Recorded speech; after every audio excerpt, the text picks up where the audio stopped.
Actually ആ red churidar എനിക്കത് ആ റെഡ് ചുരിദാർ കണ്ടപ്പോഴേ ദിസ് ഇസ് ദ ചുരിദാർ, ആ ചുരിദാർ എന്ന് ഉള്ളൊരു ഫീൽ ഉണ്ടായിരുന്നു.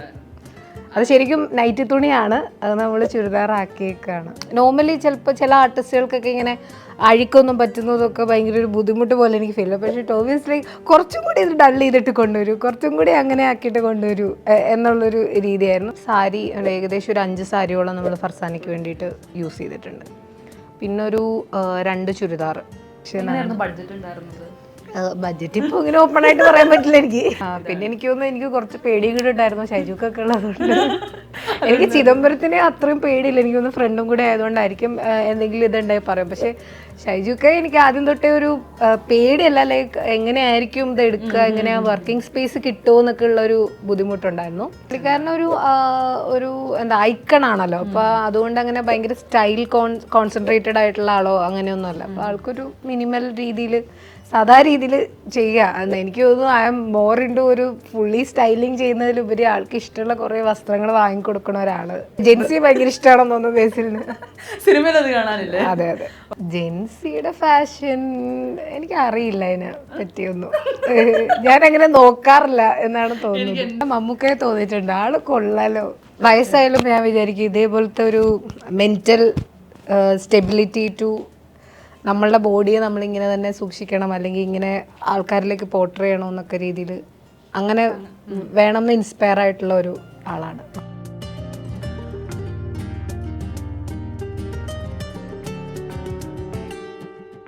ഹേ എവരിവൺ, ഇന്ന് മീഡിയ ഓൺ ഷോമോനോടൊപ്പം ബാലനിലെ കോസ്റ്റ്യൂം ഡിസൈനർ ആയിട്ടുള്ള സപ്ന ഖാജ റാവുത്തറാണുള്ളത്. So welcome to media on ഷോമോൻ.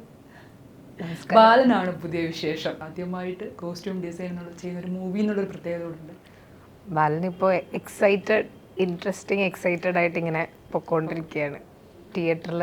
പിന്നെ പ്രമോഷൻസ് കഴിഞ്ഞ് വരുന്ന വഴിയാണ്. ചെന്നൈ, ബോംബെ ഇവിടെ എല്ലാം പ്രമോഷൻസിന് പോയി അവിടുത്തെ ഓഡിയൻസിനെ നേരിട്ട് കണ്ടു, അവരുടെ റിവ്യൂസൊക്കെ നേരിട്ട് അറിഞ്ഞു. ഇപ്പോൾ ഇവിടെയും തിയേറ്റർ വിസിറ്റ്സ് ഒക്കെ നടക്കുന്നുണ്ട്. പിന്നെ ആൾക്കാർ ഒരുപാട് പേര് മെസ്സേജ് അയക്കുന്നുണ്ട്. എനിക്ക് അറിയാത്ത ആൾക്കാർ വന്ന് അതിന് എഫേർട്ട് ഇട്ട് വർക്കിനെ പറ്റി മെസ്സേജ് അയക്കുമ്പോൾ ഐ ഫീൽ സോ പ്രൗഡ്.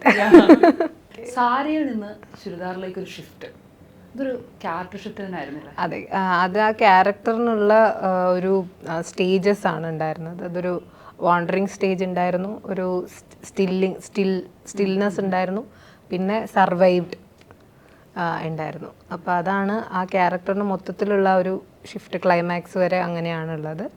ആദ്യം സാരി ഏകദേശം ഒരു 5 സാരിയോളം നമ്മൾ ഫർസാനയ്ക്ക് വേണ്ടിയിട്ട് യൂസ് ചെയ്തിട്ടുണ്ട്. പിന്നെ ഒരു 2 ചുരിദാർ, അങ്ങനെയാണ്. ഈ ഇന്ദു മേരിൽ നിന്ന് മാറി ഷെർലിയിലേക്ക് വരുമ്പോൾ അതിൻ്റെ ഒരു ഡിഫറൻസ് എന്തായിരുന്നു? കോസ്റ്റ്യൂമിൽ ഡിഫറൻസ് എന്താ? ശരിക്കും അത് എനിക്ക് തോന്നുന്നു നമ്മൾ സിന്ദൂരം അങ്ങനത്തെ ഉള്ള ചെറിയ അതാണ് ആ ഫിലിമിലെ ചലഞ്ച്. ഏത് ക്യാരക്ടർ വന്നാലും she is wearing same costumes. അതായത് ഇന്ദു വെയർ ചെയ്യുമ്പോഴും ഷേർലി വെയർ ചെയ്യുമ്പോഴും എല്ലാം ആദ്യത്തെ ജയിലിൽ നിന്ന് ഇറങ്ങുമ്പോൾ തൊട്ടുള്ള 5 സാരികളാണ് മാറ്റിയും തിരിച്ചും ഉടുത്തോണ്ടേയിരിക്കുന്നത്. ഇടയ്ക്കൊരു ബീഡി കമ്പനിയിൽ പിന്നെ മുസ്ലിം ക്യാരക്ടറായിട്ട് ചെയ്യുന്നുണ്ട്. അതിനും ജസ്റ്റ് ഒരു എക്സ്ട്രാ ഒരു നമ്മൾ കൊടുക്കുന്നതെന്നല്ലാതെ, ഹിജാബ് പോലെ കൊടുക്കുന്നതെന്നല്ലാതെ there is no other difference between colour or costume, fabric or nothing. We are doing same. അതിൽ തന്നെ സസ്റ്റെയിൻ ചെയ്തിട്ട് ചെറിയ ചെറിയ എക്സ്ട്രാ ആക്സസറീസ്. ആക്ച്വലി ആ റെഡ് ചുരിദാർ എനിക്കത് ആ റെഡ് ചുരിദാർ കണ്ടപ്പോഴേ ദിസ് ഇസ് ദ ചുരിദാർ, ആ ചുരിദാർ എന്ന് ഉള്ളൊരു ഫീൽ ഉണ്ടായിരുന്നു. അത് ശരിക്കും നൈറ്റി തുണിയാണ്, അത് നമ്മൾ ചുരിദാറാക്കിയേക്കാണ്. അത് ആ ഒരു ഫ്രെയിമും കൂടെ ഒരു ഭയങ്കര രസമായിരുന്നു കാണാൻ. അതെ അതെ. ടൊവിനോയുടെ കോസ്റ്റ്യൂം ഇതുവരെ നമ്മൾ കാണാത്ത മറ്റൊരു ഗെറ്റപ്പിലാണ് കാണുന്നത്. അതെങ്ങനെ ഉണ്ടായിരുന്നു എക്സ്പീരിയൻസ്? അത് ശരിക്കും ഒരു ടൊവിനോയ്ക്ക് 2 സെഗ്മെന്റ്സ് ആണ് കൊടുത്തിരുന്നത്. ഒന്ന് ടൊവിനോയുടെ ഒരു പിന്നെന്താ ഫുൾ ടൈം പിമ്പായിട്ടും അല്ലെങ്കിൽ കള്ളനായിട്ടൊക്കെ വർക്ക് ചെയ്തുകൊണ്ടിരിക്കണ ഒരു സ്റ്റേജും, പിന്നെ അയാൾ ഒരു എന്താ പറയുക ലൈഫ് ഫെയിലായി ഇനി ഒന്നുമില്ല ഡിപ്രഷൻ സ്റ്റേജിലേക്ക് ആളെത്തി എന്നുള്ള ഒരു സ്റ്റേജും. സോ ആ ഒരു ഇതിലേക്ക് വരുമ്പം രണ്ടാമത്തേതാണ് കുറച്ചും കൂടി ഡീറ്റെയിൽഡ് ആയിട്ട് വർക്ക് ചെയ്യാൻ പറ്റിയേക്കണ കോസ്റ്റ്യൂംസ്.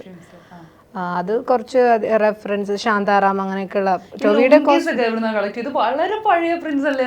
ശരിക്കും ലുങ്കിയുടെ ഇതെന്ന് പറഞ്ഞു കഴിഞ്ഞാൽ ലുങ്കി ശരിക്കും ഈ നമ്മുടെ കോസ്റ്റൽ ഏരിയയിലേക്ക് വരുമ്പോൾ മാലിദ്വീപ്സിന്റെ ഒരുപാട് പിന്നെന്താ ഇൻഫ്ലുവൻസ് ഉണ്ട് നമുക്ക് പണ്ട് തൊട്ടേയുള്ള ഇന്തോനേഷ്യയിൽ നിന്നും മാലിദ്വീപ്സിൽ നിന്നൊക്കെ വരുന്ന ഫ്ലോറൽ ലുങ്കികൾ ഫോറിൻ ലുങ്കികൾ ഒക്കെയാണ് യൂസ് ചെയ്തിരിക്കുന്നത്. അപ്പം ആ സ്ഥലത്തുള്ള ആൾക്കാരും അങ്ങനത്തെ ലുങ്കീസൊക്കെ തന്നെ അങ്ങനത്തെ ചെക്സ് ഒക്കെയാണ് യൂസ് ചെയ്യുന്നത്. കൂടുതലും കോട്ടൺസ് യൂസ് ചെയ്യില്ല, കാരണം അവരെപ്പോഴും ഉപ്പുള്ള വെള്ളവും ഉപ്പുള്ള കാറ്റും ഒക്കെ ആയിട്ടാണ് അവരുടെ ഫുൾ സഹവാസം. അപ്പം അങ്ങനത്തെ ഇപ്പോൾ പെട്ടെന്ന് കീറിപ്പോവാത്ത അല്ലെ പൊടിഞ്ഞു പോവാത്ത പോളിസ്റ്റർ ലുങ്കികളാണ് അവർ യൂസ് ചെയ്യുന്നത്. അതുകൊണ്ടാണ് ആ ഫാബ്രിക്കിൽ ആ ലുങ്കികൾ യൂസ് ചെയ്തേക്കുന്നത്.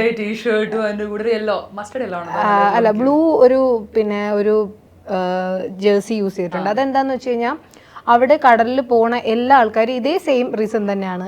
നോർമൽ കോട്ടൺസ് യൂസ് ചെയ്യാറില്ല, കാരണം കൂടുതലും കടലിൽ ഉപ്പുവെള്ളവും ഉപ്പ് കാറ്റും പിന്നെ ഫുൾ ടൈം വർക്കിംഗ് ആൾക്കാരാണ്. അതായത് മാനുവലി പണിയെടുക്കണ ആൾക്കാരാണ്. അപ്പോൾ വിയർപ്പും അതാണ് അവരുടെ ഒരു ലൈഫ് സ്റ്റൈൽ. അപ്പോൾ ആ ലൈഫ് സ്റ്റൈലിന് ഏറ്റവും കൂടുതൽ അവിടുത്തെ ആൾക്കാർ യൂസ് ചെയ്യുന്നത് ജേഴ്സി ഫാബ്രിക്കും. ഇല്ല, കുറച്ച് പിന്നെന്താ നേരിട്ട് പോയിട്ടില്ല, പക്ഷെ കുറച്ച് ഡോക്യുമെന്ററീസ് റെഫറൻസസ് എടുത്തിട്ടുണ്ടായിരുന്നു. പിന്നെ ഞങ്ങൾ അവിടെ ചെന്നതിന് ശേഷം ഇതുപോലെ ഇത് കളക്ട് ചെയ്യാനായിട്ട് കുറേ ബോട്ടിൻ്റെ ഓണേഴ്സിനെ നേരിട്ട് കണ്ടിട്ട് അവിടുന്ന് നമ്മൾ കളക്ട് ചെയ്യുക ചെയ്ത് അവർക്ക് പുതിയ കോസ്റ്റ്യൂംസ് ഒക്കെ കൊടുത്തിട്ട് ഇങ്ങനത്തെ അവർ യൂസ് ചെയ്തുകൊണ്ടിരിക്കുന്ന സാധനങ്ങൾ കളക്ട് ചെയ്ത് കൊണ്ടുവന്നു. ലുങ്കിയൊക്കെ നമ്മൾ അല്ലാതെ തന്നെ പല പല സ്ഥലത്തുനിന്ന് പഴയ ത്രിഫ്റ്റ് ചെയ്ത് പലയിടത്തു നിന്നായിട്ട് ത്രിഫ്റ്റ് ചെയ്തിട്ടാണ് ലുങ്കിയുടെ കളക്ഷൻസ് എടുത്തത്. അതായത് ലുങ്കിക്ക് വേണ്ടി മാത്രം ഒരു സ്പെഷ്യൽ കളക്ഷൻ ഉണ്ട്. അതായത് തിരുവനന്തപുരത്ത് യൂസ് ചെയ്യുന്ന ബാക്ക്ഗ്രൗണ്ടിൽ പോകുന്ന ആൾക്കാരുടെ ലുങ്കി ആയാലും, പിന്നെ മൂന്നാർ ഇടുക്കി സൈഡിലോട്ട് വരുമ്പോൾ ഒരു ടൈപ്പ് ഓഫ് സാധനങ്ങൾ, പിന്നെ വയനാട് വേറെ, അതെ അതെ അതെ, വയനാട് വരുമ്പോൾ ഒരു ഇത്, പിന്നെ മംഗലാപുരം സൈഡ് ഒരു. ഇപ്പം കുട്ടികളിലേക്ക് വരികയാണെങ്കിൽ ആദിശേഷനും സിനാനും, ആദിശേഷനെ കുറച്ചുകൂടെ ഹാൻഡിൽ ചെയ്യാനായിട്ട് ഡ്രസ്സിങ്ങിന്റെ എങ്ങനെ ഉണ്ടായിരുന്നു അവൻ്റെ ഒരു? അവൻ എന്നോട് ആദ്യം തൊട്ട് പറഞ്ഞിരുന്ന ആൻറ്റി എനിക്കൊരു നല്ലെടുപ്പ് തരുമോ. ഈ മീൻസ് ദാറ്റ് നമ്മളെല്ലാം ഡൾ ചെയ്തിട്ടുള്ള കോസ്റ്റ്യൂംസ് കൊടുത്തുകൊണ്ട് അവൻ എന്തെങ്കിലും ഒരു പുതിയത്. അപ്പോൾ ഞാനിപ്പോൾ ഈ ഡ്യൂറിങ് നമ്മുടെ ഈ പ്രൊമോഷൻ ടൈമിൽ അവന് നല്ല ഉടുപ്പുകളൊക്കെ ഞാൻ വാങ്ങിച്ചു കൊടുത്തിട്ടുണ്ടായിരുന്നു. അപ്പം പറഞ്ഞു ഹാപ്പി ആയി, എനിക്ക് കൊള്ളാത്ത ഉടുപ്പ് മാത്രം ആൻറ്റി തന്നിട്ടുണ്ടായിരുന്നത്. അത് ആക്ച്വലി അതൊരു സ്റ്റോറി ബേസ്ഡ് സാധനമാണ്. അതായത് പവിത്രന്റെ വീട്ടിൽ കിടക്കുമ്പോൾ ആളൊരു പോലീസ് ഉദ്യോഗസ്ഥനാണല്ലോ. അപ്പം പോലീസിന്റെ കുറച്ച് റെഫറൻസ് എടുത്ത്, പിന്നെ നമുക്ക് സുമിലെന്നും വിനു എന്ന് പറഞ്ഞിട്ട് 2 പോലീസ് ഫ്രണ്ട്സ് ഉണ്ട്. അവർ ഈ പടത്തിൽ അഭിനയിച്ചിട്ടുണ്ട്. അപ്പോൾ അവരാണ് കൂടുതൽ റെഫറൻസുകളൊക്കെ തന്നത്. അപ്പോൾ അവർ ഏത് കളേഴ്സ് ഏതൊക്കെ യൂസ് ചെയ്യാം, എങ്ങനത്തേക്കാണ് ജേഴ്സി വരുന്നത് നോക്കിയിട്ട് ആണ് പോലീസ് സ്പോർട്സ് യൂണിഫോം പോലത്തെ അതൊരു ജേഴ്സി എടുത്തത്. അതുകൊണ്ട് ശരിക്കും ആരുടെ കോസ്റ്റ്യൂം ചെയ്യാനായിരുന്നു കുറച്ച് പാടായിട്ടുള്ളത്?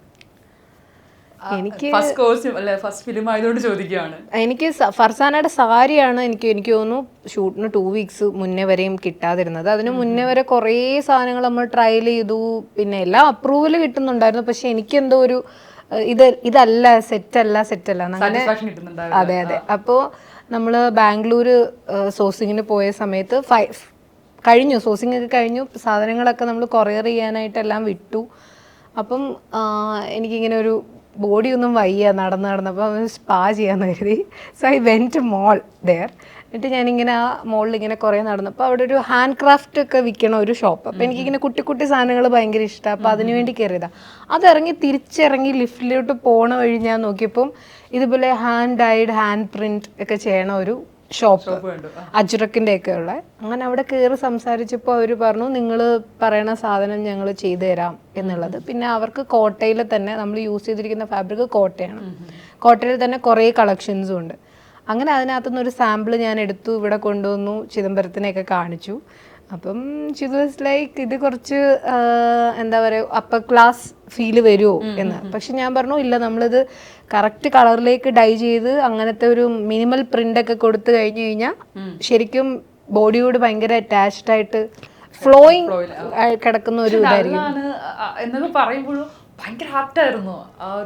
അതെ, എനിക്ക് ഇപ്പോഴും ആലോചിക്കുമ്പം നമ്മൾ നോർമലി ടീച്ചേഴ്സൊക്കെ കൊടുക്കുന്ന കോട്ടൺ സാരി എത്ര ഒന്ന് ആലോചിച്ച് നോക്കി, ഒരിക്കലും അത് റൈറ്റ് ആയിട്ട് പോവില്ല എന്ന് എനിക്ക് ഫീൽ ചെയ്തു.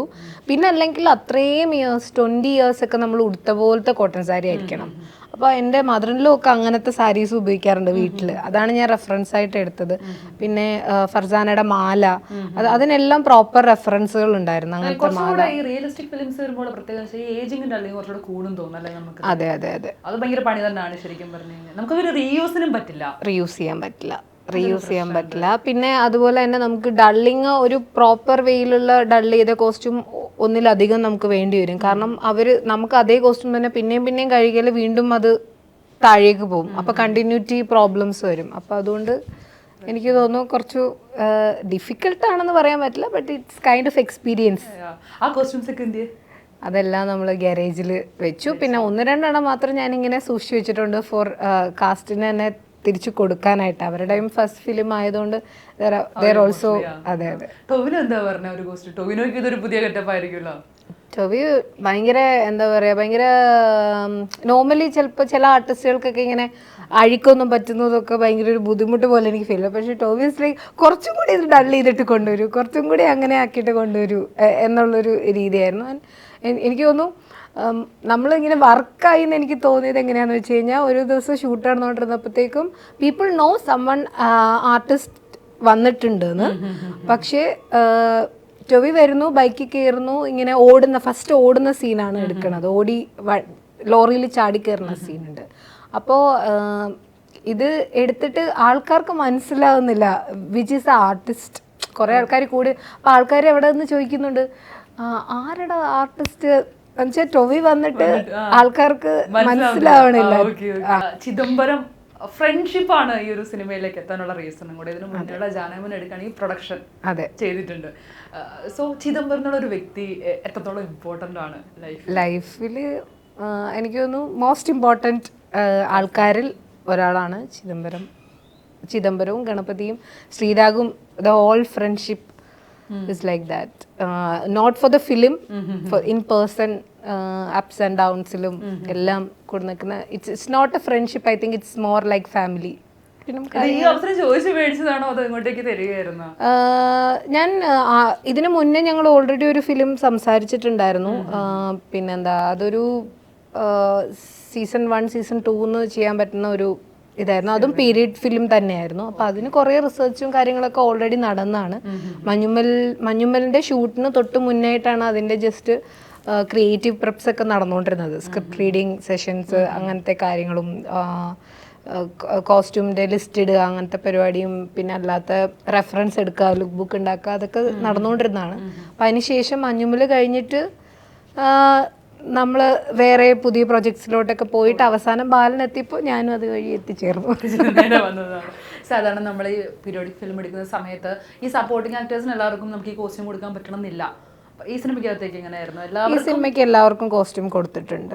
കാരണം എന്ന് വെച്ച് കഴിഞ്ഞാൽ എനിക്ക് തോന്നുന്നത് ഒരു പ്രൊഡക്ഷൻ്റെ ഒരു കോളും കൂടിയാണ്. പ്രൊഡക്ഷൻ എത്രത്തോളം നമ്മളെ സപ്പോർട്ട് ചെയ്യുന്നു, ടെക്നീഷ്യൻസിനെ സപ്പോർട്ട് ചെയ്യുന്നു എന്നുള്ള ഒരു കോളാണത്.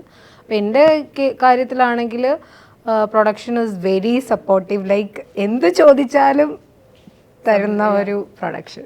അത് എനിക്ക് തോന്നുന്നു ആദ്യത്തെ ഫിലിമിൽ ഒരു ടെക്നീഷ്യന് കിട്ടുക എന്ന് പറഞ്ഞു കഴിഞ്ഞാൽ അത് ഏറ്റവും വലിയൊരു ഭാഗ്യമാണെന്ന് തോന്നുന്നു. കാരണം എല്ലാ കാര്യത്തിലും, ഇപ്പോൾ ഫർസാനയുടെ സാരി ആണെങ്കിൽ പോലും നോർമൽ പ്രൊഡക്ഷൻ ആണെങ്കിൽ എനിക്ക് തോന്നുന്നു അത് അലോക്കേറ്റ് ചെയ്യില്ല. കാരണം അത് ഹാൻഡ് പ്രിൻറ്റഡ് ആണ്, ഹാൻഡ് ഡൈഡ് ആണ്.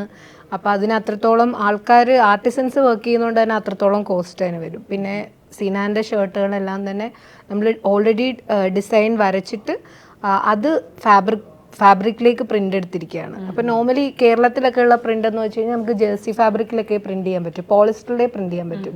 കോട്ടൺ പ്രിൻറ്റ്സ് ചെയ്യാൻ പറ്റില്ല ഇവിടെ. അപ്പോൾ നമ്മൾ പുറത്ത് പ്രിൻ്റ് ചെയ്ത് അത് കൊണ്ടുവരികയാണ് ചെയ്തത്. അപ്പോൾ അതിനൊക്കെ മണി വൈസ് നോക്കുകയാണെങ്കിൽ ഒരുപാട് ലിമിറ്റേഷൻസ് ഉണ്ടാവും. പക്ഷെ അതൊക്കെ അലോക്കേറ്റ് ചെയ്ത പ്രൊഡക്ഷനാണ്. ബഡ്ജറ്റ് ഉണ്ടായിരുന്നത്?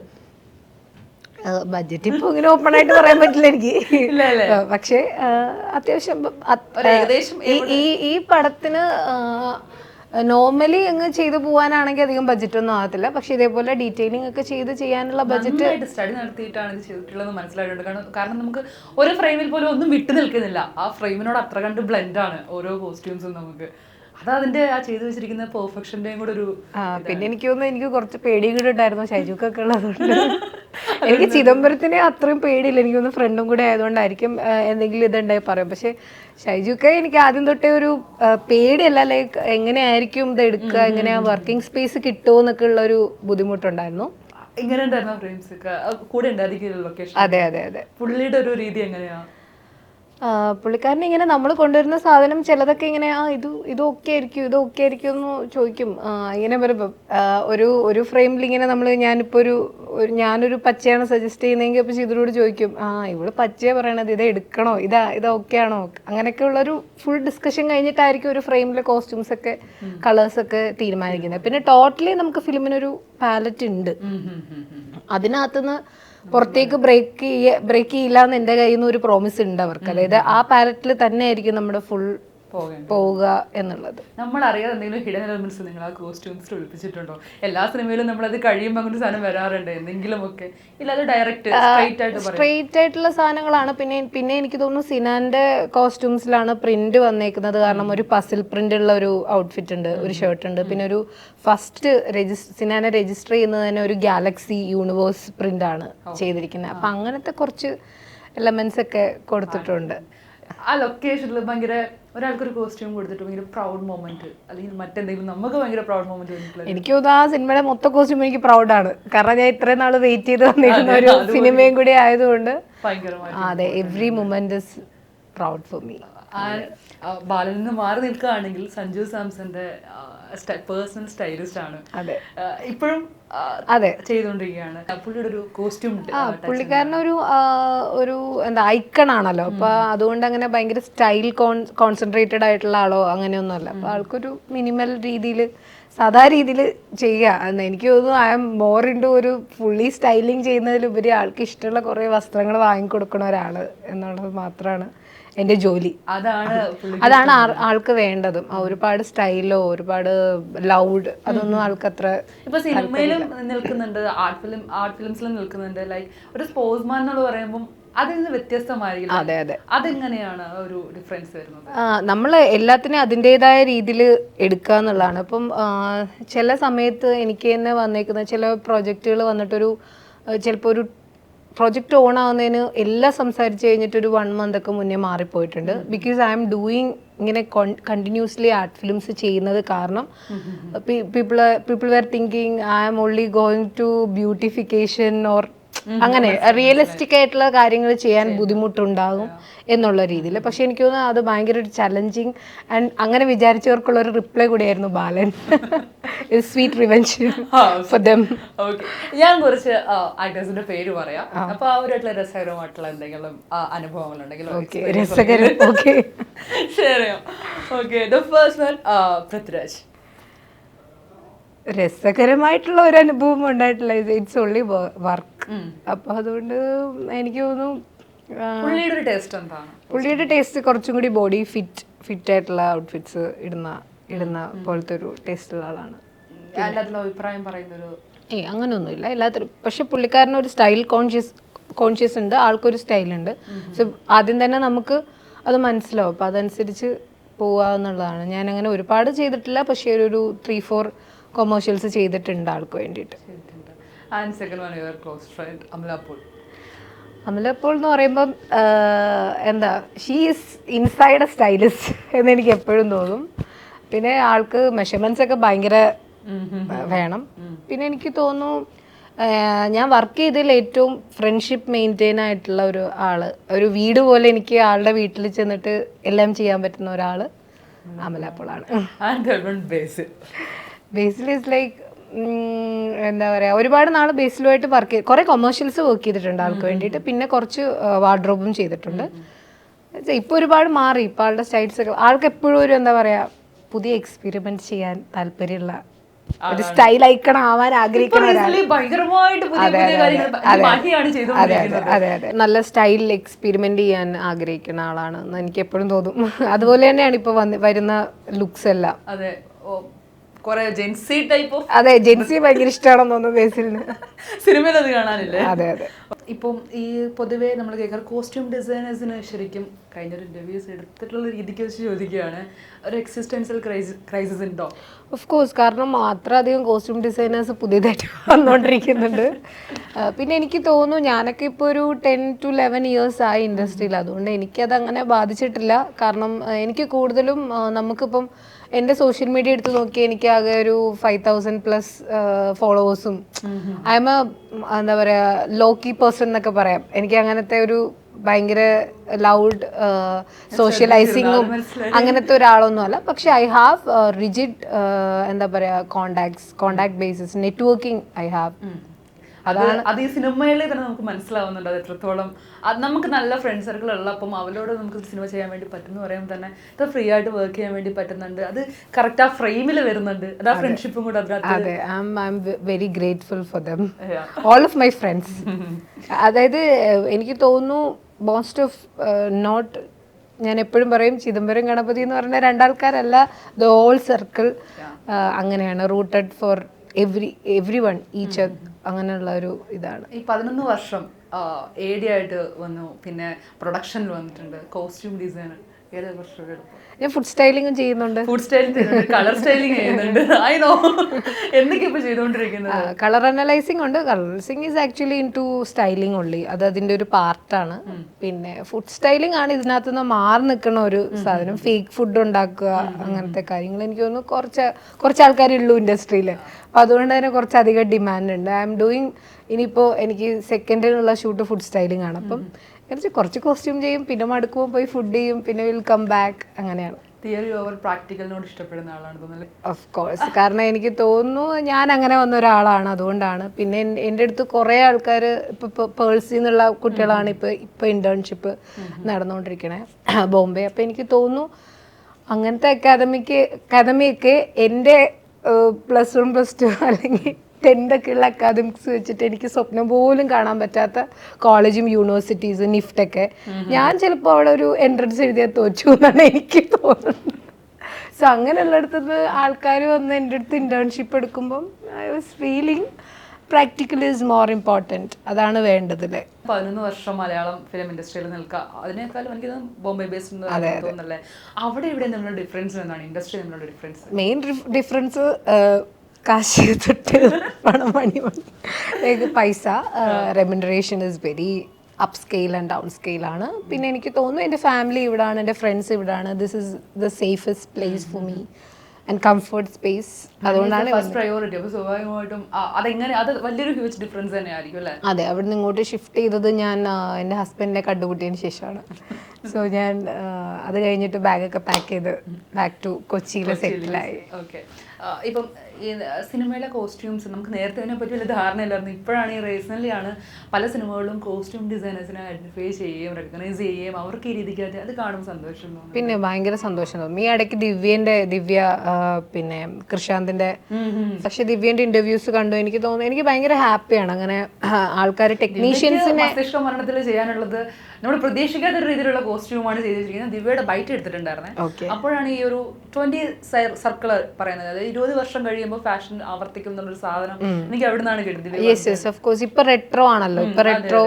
പിന്നെ ബാക്ക് ടു ഇപ്പൊ സ്കിന്നിയിലോട്ട് വന്നുകൊണ്ടിരിക്കുകയാണ്. നമ്മളൊക്കെ ഒരു ഏകദേശം എനിക്ക് തോന്നുന്നു നമ്മളൊക്കെ ഒരു 8th സ്റ്റാൻഡേർഡ് 9th സ്റ്റാൻഡേർഡിലൊക്കെ ഇട്ട് സ്കിന്നി ജീൻസ് ഒക്കെ നമ്മൾ ഒഴിവാക്കി ഇപ്പൊ ബാഗി, മോം ഫിറ്റ്, ലൂസ് ഫിറ്റിലേക്ക് വന്നത്, വൈഡ് ലെഗ്സ് ഒക്കെ വന്നത്, ഇപ്പൊ വീണ്ടും ബാക്ക് ടു സ്കിന്നി ജീൻസിലോട്ടും. അപ്പൊ ഇപ്പൊ സ്കിന്നീസ് ഇടുന്ന ആരാണെന്ന് അറിയോ? ഇതിന് മുന്നേ ഭായിമാരുണ്ടല്ലോ, എന്റെ ഭായിമാരൊക്കെ ഇപ്പോഴും സ്കിന്നി ഇട്ടോണ്ടാ നടക്കണേ. അപ്പം ഞാൻ ഇടയ്ക്കോ ഇവരൊക്കെ ഇനിയിപ്പോ ഫാഷൻ ഐക്കൺസ് ആണ്. കാരണം ഇനിയിപ്പോ ബ്രാൻഡുകളെല്ലാം സ്കിൻ ഫിറ്റ് പാന്റിലേക്ക് വന്ന് തുടങ്ങി, ജീൻസ് ഒക്കെ വന്ന്. ഈ ഒരു ഇൻഡസ്ട്രി നിൽക്കുന്നോണ്ട് തന്നെ ഈ ജെൻസിയുടെ ഫാഷൻ എങ്ങനെയാണ് നോക്കിക്കാണുന്നത്? ജെൻസിയുടെ ഫാഷൻ എനിക്ക് അറിയില്ല, അതിനെ പറ്റിയൊന്നും ഞാൻ അങ്ങനെ നോക്കാറില്ല എന്നാണ് തോന്നുന്നത്. ഞാനും എന്റെ സാമ്രാജ്യം. അതെ അതെ. പിന്നെ എന്റെ മോളൊക്കെ ആണെങ്കിൽ എന്നോട് പറയും ഇങ്ങനെ എന്ത് കോലാണ് അങ്ങനെയൊക്കെ ചോദിക്കും സീരിയസ്ലി. ഞാൻ പറയും പയ്യെ പറയണം, നാട്ടുകാരത്തൊന്നും പറയും, അറിയപ്പെടുന്ന ഒരു ഡിസൈനറാണ്, പ്ലീസ് നാറ്റിക്കരുത്, like that. Okay, thrift store ഉണ്ടല്ലേ? അതെ. ഇപ്പൊ നേരത്തെ സിനിമകളിലാണെങ്കിൽ നമ്മൾ കോസ്റ്റ്യൂം, ഈ കോസ്റ്റ്യൂമൊക്കെ ഇവർ എവിടെ കൊണ്ടുപോയി വെക്കുന്ന ചോദ്യത്തിൽ ചാരിറ്റിയിൽ കൊടുക്കുന്നുണ്ട്. ബാക്കി ഇപ്പം എനിക്ക് തോന്നുന്നു പറവേലായിരുന്നു തോന്നുന്നു, അവിടെ നാട്ടിൽ പോയിട്ട് ആ കോസ്റ്റ്യൂം അവർ പർച്ചേസ് ചെയ്തിട്ട് പുതിയ കോസ്റ്റ്യൂം മേടിച്ചു കൊടുക്കായിരുന്നു. അതെ, ഞാനും അങ്ങനെ തന്നെ ചെയ്തിട്ടുണ്ട്. മംഗലാപുരം ചെയ്തിട്ടുണ്ട്. പിന്നെ ചേകാടിയിൽ വയനാട് നമ്മൾ ഷൂട്ട് ചെയ്ത സ്ഥലം ഒരു ട്രൈബൽ ഏരിയ ആണ്. അപ്പം ഫുൾ ട്രൈബൽ പിള്ളേരാ. അപ്പൊ അവർക്ക് ഡ്രസ്സുകളൊക്കെ കൊടുത്തു.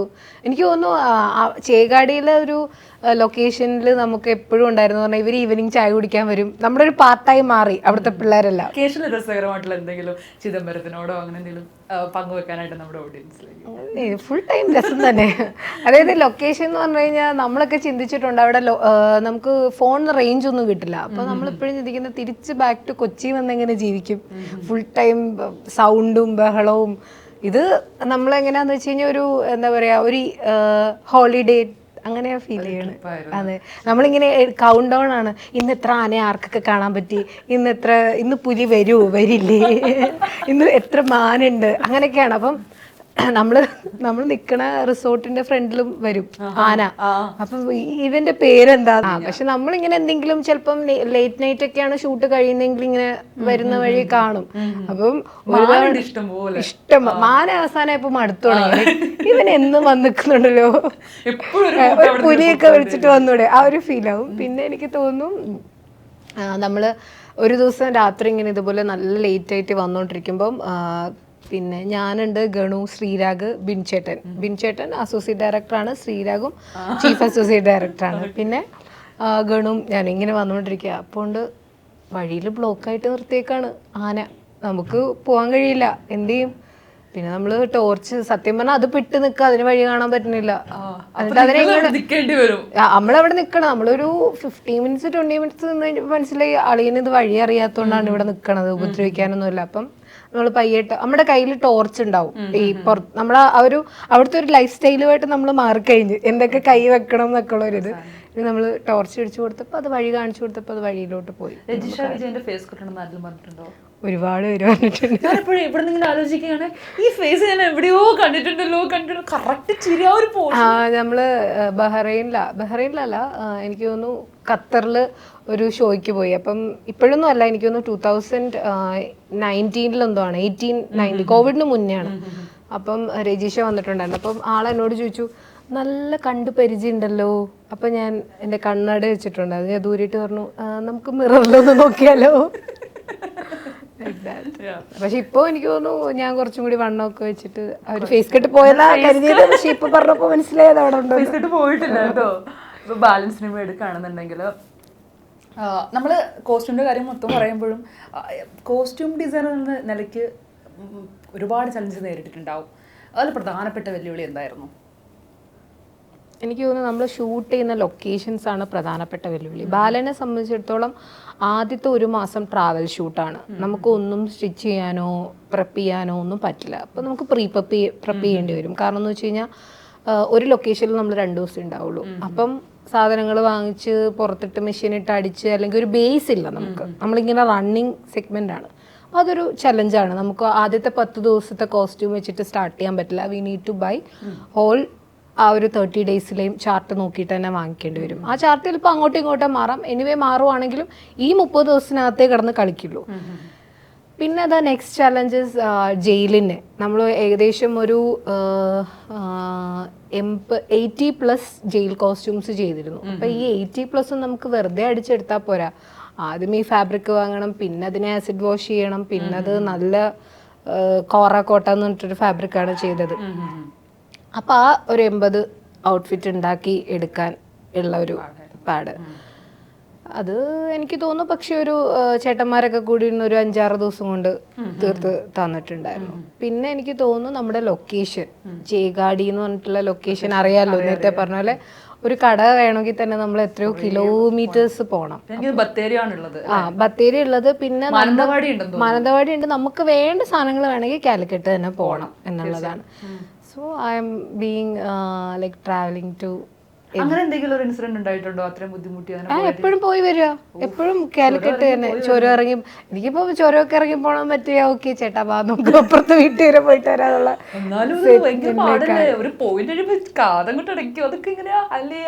അന്ന് എനിക്ക് തോന്നുന്നു ഞാൻ കേറിയിട്ട് ഒരു ഉറക്കുറങ്ങിയാ കാലിക്കറ്റ് എഴുന്നേക്കുള്ളൂ. Hats off to Balan's drivers all ചേട്ടന്മാർ. ലൈക്ക് ഒരു ഹെസിറ്റേഷനും ഇല്ലാതെ രാത്രിയാണെങ്കിലും, കാരണം നമ്മൾ പോയി കഴിഞ്ഞാൽ നമ്മൾ ചിലപ്പോൾ ഈവനിങ് ഷൂട്ട് കഴിഞ്ഞിട്ടായിരിക്കും ഇറങ്ങണേ, അപ്പോഴത്തേക്ക് തന്നെ ഇരുട്ടിയിട്ടുണ്ടാവും. അവിടെ ചെന്ന് അവിടെ അന്ന് രാത്രി കിടന്നിട്ട്, അല്ലെങ്കിൽ ഇത്തിരി നേരത്തെ എത്തുന്നെങ്കിൽ ജസ്റ്റ് ഒരു റാൻഡം സോഴ്സിങ് കഴിഞ്ഞ് പിറ്റേന്ന് രാവിലെയും സോഴ്സിങ് കഴിഞ്ഞിട്ട് നമ്മളൊരു ഉച്ച കഴിയുമ്പോഴത്തേക്ക് തിരിച്ചു പോകും. കാരണം തിരിച്ചെത്തിയിട്ട് ഈ എടുത്ത സാധനങ്ങളൊക്കെ ഒന്ന് നോക്കിക്കണം, ചിദംബരത്തിനെയും ഷൈജു ഖാനെ കൊണ്ടൊക്കെ. എങ്ങനെയാണ് ഒരു കഥാപാത്രത്തിന് ഈ ഒരു കോസ്റ്റ്യൂം കൊടുക്കാം, അല്ലെങ്കിൽ എങ്ങനെയാണ് അതിൻ്റെ ഒരു പ്രിപ്പറേഷൻ എന്താണ്?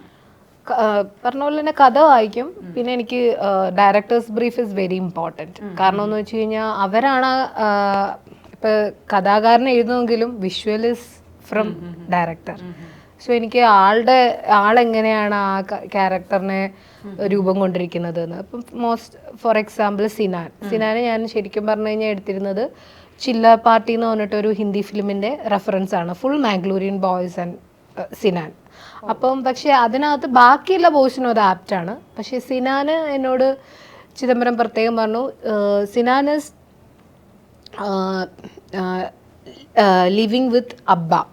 സോ അബ്ബാസിന്റെ ക്യാരക്ടറുമായിട്ട് ഭയങ്കര സിമിലാരിറ്റി വേണം അവൻ്റെ കോസ്റ്റ്യൂംസിനെല്ലാം. അത് ഇൻ ദ സെൻസ് അവന് യൂസ് ചെയ്യുന്ന അതേ പ്രിന്റോ അതേ ഷർട്ടോ യൂസ് ചെയ്യണമെന്നല്ല. ആള് ലൂസ് ഫിറ്റ് ഷർട്ട്സ് ആണ് ഇടുന്നത്, ഷോൾഡർ ഒന്ന് ഡ്രോപ്പ് ആയിരിക്കും. അതിൽ ഈ മടക്കിൽ പോലും നമ്മൾ പ്രോപ്പർ വേറൊരു കൈൻഡ് ഓഫ് അതെ. അപ്പോൾ അങ്ങനെ ആയിരിക്കും. എപ്പോഴും ലൂസ് ഫിറ്റ്, ഇങ്ങനെ എപ്പോഴും കൈ ഇങ്ങനെ വെച്ച് അങ്ങനത്തെ ഒക്കെ കുറച്ച് ബ്രീഫും ഉണ്ട്. അപ്പൊ അങ്ങനെ എനിക്ക് തോന്നുന്നു ഡയറക്ടേഴ്സിന്റെ ബ്രീഫിലാണ് നമുക്ക് ക്യാരക്ടേഴ്സിനെ കുറച്ചും കൂടി അറിയാൻ പറ്റുക എന്നുള്ളത്. ബാലനുള്ള സിനിമ എത്രത്തോളം ഇമ്പോർട്ടൻ്റ് ആണ് ലൈഫിൽ? ഈ 11 വർഷം മലയാളം ഇൻഡസ്ട്രിയിൽ നിന്നിട്ടും ഇപ്പോൾ ഈ ഫെയിം, അത് ആ ഒരു ചോദ്യം കൂടെ ഞാൻ ചോദിക്കുകയാണ്. എനിക്കിപ്പോഴാണ് സിനിമ അല്ലെങ്കിൽ ഒരു കോസ്റ്റ്യൂം ഡിസൈനർ എന്നുള്ള രീതിയിലേക്ക് വരാൻ വേണ്ടി തോന്നിയെന്നുള്ളത്, അത് ഏതായിരുന്നു ഒരു മൊമെന്റ്? എനിക്ക് തോന്നുന്നു ഒരുപാട് ആൾക്കാർ എന്നോട് പറഞ്ഞിട്ടുള്ളത് ഇത്രയും കാലം വെയിറ്റ് ചെയ്ത് വെറുതെ ആയില്ല എന്നാണ്. ബാലൻ കമ്മിറ്റ് ചെയ്തപ്പോഴേ ഇത്രയും. പിന്നെ എനിക്ക് തന്നെ തോന്നി ഞാൻ മാനിഫെസ്റ്റ് ചെയ്തത് എന്തെങ്കിലും യൂണിവേഴ്സ് കേട്ടു എന്നുള്ളത്. ഈ ആളുകൾ ഇങ്ങനെ ഏറ്റെടുക്കുന്ന മുന്നേ വിചാരിച്ചിരുന്നു കഥ കേട്ട് കഴിഞ്ഞപ്പോൾ തന്നെ നമുക്കൊരു ഐഡിയ ഉണ്ടാവുമല്ലോ കഥ? അതെ, ബാലൻ എപ്പോഴും എനിക്ക് തോന്നിയിട്ടില്ല ഒരു ഭയങ്കര കൊമേഴ്ഷ്യലി ഭയങ്കര അങ്ങനത്തെ ആൾക്കാർ ഫസ്റ്റ് ഡേ തന്നെ ഇടിച്ചു കയറി കാണുന്ന അങ്ങനെയാണെന്ന് ഞാൻ ഒരിക്കലും കരുതിയിട്ടില്ല. പക്ഷെ ബാലൻ എപ്പോഴും ഒരു ആൾക്കാരുടെ മനസ്സിൽ ഉണ്ടാകുന്ന ഒരു പടം, നല്ല പടമായിരിക്കും എന്ന് സ്ക്രിപ്റ്റ് വായിച്ചു. റിലേഷൻഷിപ്പാണ്. അതെ, കുട്ടികളുണ്ടെന്ന് പറഞ്ഞാൽ എത്രത്തോളം റിലേറ്റബിൾ ആണ് സംഭവം? ആദ്യത്തെ എനിക്ക് തോന്നുന്നു ക്ലൈമാക്സ് ഒക്കെ ഇടയ്ക്ക് ഷൂട്ടൊക്കെ കഴിഞ്ഞ് ഇങ്ങനെ കണ്ടിട്ടുണ്ട്, പിന്നെ ഇടയ്ക്കിടയ്ക്ക് കണ്ടിട്ടുണ്ട്. പക്ഷെ ഫുൾ ഫ്ലെഡ്ജിൽ കാണുന്ന FDFS ആണ്. അത് കണ്ട് ഒരുപാട് കരഞ്ഞു. എനിക്ക് തോന്നുന്നു എനിക്ക് ആൾക്കാരുടെ അടുത്തേക്ക് ഫ്രണ്ടിലേക്ക് വരാൻ പോലും ആ സമയത്ത് പറ്റിയിരുന്നില്ല, കരഞ്ഞിട്ട് നല്ല സങ്കടമായിട്ട്. പിന്നെ എനിക്ക് തോന്നുന്നു പിറ്റേന്ന് തൊട്ട് നമ്മൾ പ്രൊമോഷൻസ് ഒക്കെ സ്റ്റാർട്ട് ചെയ്തു. പക്ഷെ കഴിഞ്ഞ ദിവസമാണ് എനിക്ക് ഭയങ്കര ഒരു ഇങ്ങനെ ആലോചിക്കും. പിന്നെ ഈവൻ ആ പാട്ടുകളിലെ വരി പോലും ഭയങ്കര ഹോണ്ടിങ് ആണെന്ന് എനിക്ക് തോന്നി.